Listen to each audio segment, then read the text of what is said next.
ভারতের মহাকাশ যাত্রায় একেবারে মাইলফলক হয়ে থাকবে বাহুবলীর সাফল্যের বিরাট বাহবা মোদির। কেন এত গুরুত্বপূর্ণ ব্লুবার্ড 6 এর উৎক্ষেপণ জানেন? বাহুবলীর কাঁধে চেপে মহাকাশে বিপ্লব, ইসরোর হাত ধরে উড়ল ব্লুবার্ড 6। শ্রীহরিকোটা থেকে বিশ্বমুখী ইন্টারনেট, বাহুবলীর গর্জনে তৈরি হলো ইতিহাস। স্মার্টফোনেই নেট, ইসরোর রকেটে ব্লুবার্ড 6 উৎক্ষেপণে এলো যুগান্তকারী সাফল্য। 6 টনের স্যাটেলাইট আর এক রকেট, বাহুবলীর শক্তিতে চমকে উঠল গোটা বিশ্ব। জানেন এর মাধ্যমে ঠিক কি কি সুবিধা পাওয়া যাবে? দেখুন, ভারতীয় মহাকাশ গবেষণা সংস্থা ইসরো আরও এক ঐতিহাসিক সাফল্যের সাক্ষী থাকলো গত 24 তারিখ সকালে। অন্ধ্রপ্রদেশের শ্রীহরিকোটা থেকে সকাল 8:55 বাহুবলী নামে পরিচিত LVM-3M6 রকেটের মাধ্যমে মহাকাশে পাড়ি দিল মার্কিন কৃত্রিম উপগ্রহ ব্লুবার্ড 6। উৎক্ষেপণ সম্পূর্ণ সফল হওয়ায় ভারতের মহাকাশ অভিযানে নতুন অধ্যায় যোগ হলো। এই সাফল্যের জন্য ইসরোকে ভূয়সী প্রশংসা করেছেন প্রধানমন্ত্রী নরেন্দ্র মোদী। তার বক্তব্য, ভারতের মহাকাশ যাত্রার ইতিহাসে এটি একটি গর্বের মাইলফলক হয়ে থাকবে। আন্তর্জাতিক মঞ্চে ভারতের প্রযুক্তিগত দক্ষতা যে কতটা শক্তিশালী এই উৎক্ষেপণ তারই প্রমাণ করল বলে মন্তব্য করেন তিনি। তবে ব্লুবার্ড 6 এর উৎক্ষেপণ শুধু ভারতের ক্ষেত্রে নয়, গোটা বিশ্বের জন্যই বিশেষ তাৎপর্যপূর্ণ।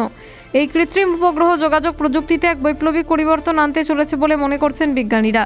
মহাকাশ থেকে সরাসরি স্মার্টফোনে ইন্টারনেট পরিষেবা পৌঁছে দেওয়ার ক্ষমতাই এর মূল আকর্ষণ। ব্লুবার্ড 6 তৈরি করেছে মার্কিন সংস্থা AST স্পেস মোবাইল।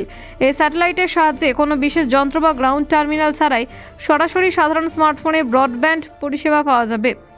ফলে দুর্গম ও প্রত্যন্ত অঞ্চলে যোগাযোগ ব্যবস্থা সহজ হবে। প্রায় 6100 কেজি ওজনের এই বিশালাকার যোগাযোগ উপগ্রহ লো আর্থ অরবিটে স্থাপন করা হয়েছে। এটি মূলত সেলুলার ব্রডব্যান্ড পরিষেবা মহাকাশ থেকে সরাসরি পৃথিবীতে পাঠানোর জন্য তৈরি। এর মাধ্যমে 4G এবং 5G পরিষেবার নতুন দিগন্ত খুলে যেতে পারে।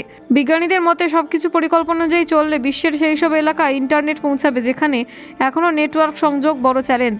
শিক্ষা, স্বাস্থ্য এবং জরুরি পরিষেবায় এর প্রভাব সুদূর প্রসারী হতে পারে। ব্লুবার্ড 6 এর সবচেয়ে বড় বৈশিষ্ট্য হল এর বিশাল অ্যারে অ্যান্টেনা।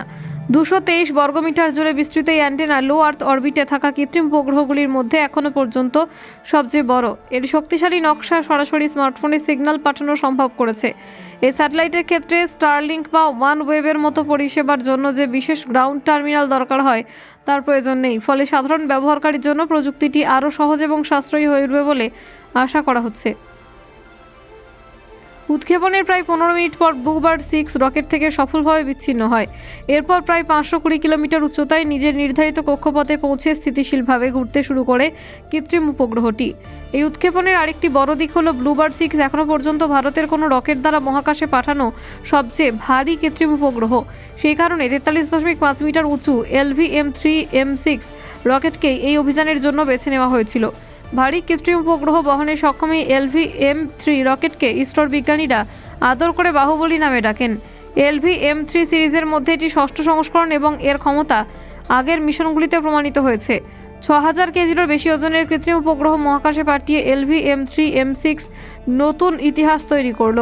এই সাফল্য ভবিষ্যতে আরও বড় আন্তর্জাতিক মিশনের পথ প্রশস্ত করবে বলে মনে করছেন বিশেষজ্ঞরা।